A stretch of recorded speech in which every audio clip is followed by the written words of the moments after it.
Dengan proyeksi kebutuhan tersebut, maka kita akan membutuhkan tambahan senilai 14,53 triliun untuk program bantuan pemerintah makan bergizi.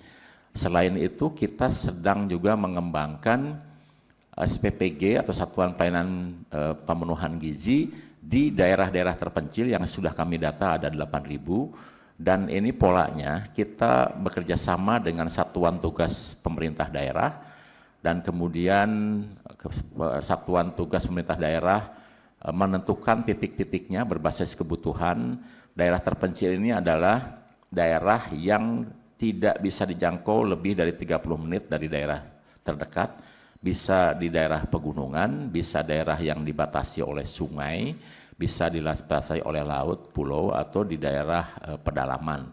Sehingga kita harus dirikan SPPG yang kapasitasnya di bawah 1.000 dengan ukuran 10 kali 15, dan ini kita berikan kesempatan seluas-luasnya kepada pemerintah daerah untuk menentukan termasuk calon investornya, karena kemudian bangunan ini beda dengan di daerah aglomerasi yang kita berikan insentif harian. Kalau di daerah SPPG terpencil ini, SPPG dibangun, begitu selesai langsung kita sewa in advance 4 tahun.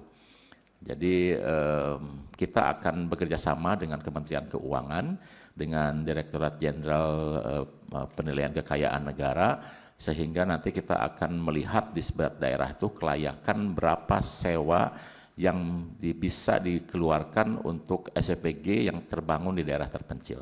Seperti contoh misalnya kalau kita bangun 1,5 miliar, maka break even point-nya adalah 3 tahun, itu 500. Maka mungkin kalau kita sewa 4 tahun di depan, itu kita bisa bayar 2 miliar. Demikianlah kurang lebih, tapi ini sangat tergantung dari nanti penilaian dari tim Kementerian Keuangan berapa kelayakan untuk sewa di depan. Nanti pengelolaannya kita akan kerjasamakan dengan pemuda setempat, masyarakat setempat, sehingga keterlibatan masyarakat akan ada. Nah, kemudian total kebutuhan anggaran kita tambahan yang kita sedang ajukan ke Kementerian Keuangan adalah 28,63 triliun. Jadi Badan Gizi Nasional diprediksi akan menyerap 99% dana 71 triliun, kemudian ditambah dengan 28,63 triliun, sehingga kita akan membutuhkan anggaran kurang lebih 99 triliun di tahun 2025. Demikian untuk proyeksi anggaran, dan kemudian kami sampaikan terkait dengan berbagai kejadian di tanah air, terkait khususnya keracunan pangan di Indonesia. Secara umum total kejadian di Indonesia itu sampai hari ini itu ada 441 total kejadian, di mana MBG menyumbang 211 kejadian atau kurang lebih 48% dari total keracunan pangan yang ada di Indonesia. Dan jika dilihat total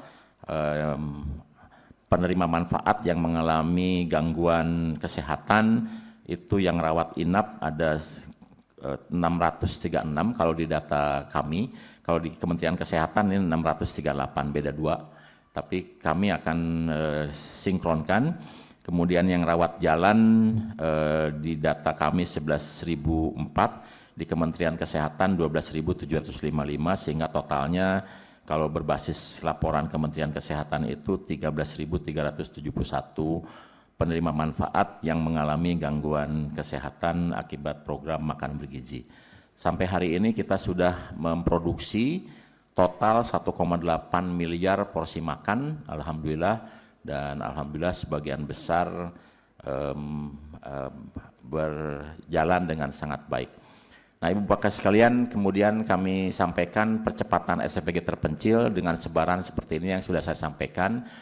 Jadi kami sudah bekerja sama dengan Satgas Pemda di setiap daerah tingkat 2, termasuk juga provinsi, dan kami sudah data bahwa di Sumatera akan ada 1.945 SPPG terpencil, Di Jawa kami data sementara ada 235, di Kalimantan ada 1.783, kemudian di Sulawesi akan ada 969 SPPG terpencil, di Bali, Nusa Tenggara itu ada 1.265, kemudian di Papua totalnya akan ada 2.043 dengan rencana SPPG terpencil yang total ada 8.286 yang sudah terverifikasi, termasuk yang sudah ada calon investornya ada 8.218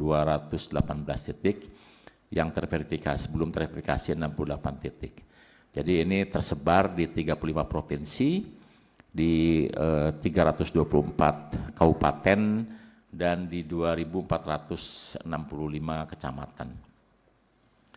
Itu SPPG terpencil, dan kami harapkan sebagian besar akan bisa terbangun paling lambat di Desember, dan beberapa mungkin akan